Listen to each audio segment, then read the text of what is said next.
அப்புறம் இந்த ஆஸ்ட்ரிச் சும்மா இல்லாமல் எங்கள் கூட 1 vs 1 வர்ற மாதிரி காரை கொத்த வந்துச்சு. இப்போ ஃபேமிலி எங்கிட்ட தான் இருக்கு பாரு.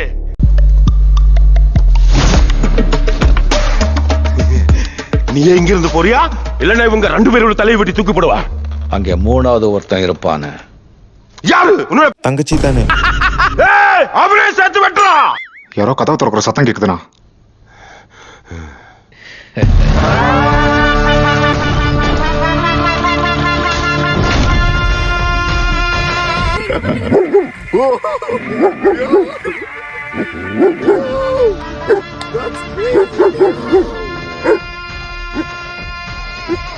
இதுக்கு தான் லியோ வேணும்னு சொல்கிறது.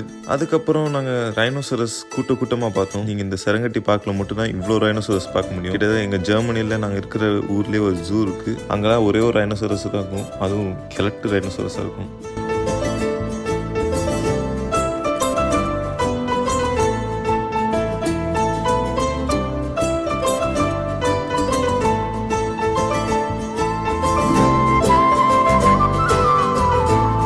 அதுக்கப்புறம் இது ஜீப் சஃபாரி. இந்த மாதிரி நிறைய சஃபாரி இருக்குது.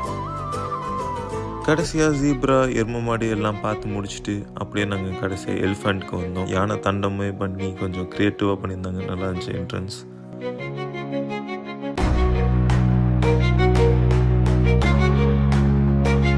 அதுக்கப்புறம் நாங்கள் வச்சுருந்த கேரக்டர் ஃபுல்லாக யானைக்கு தள்ளிடலான்ட்டு இருந்தோம்.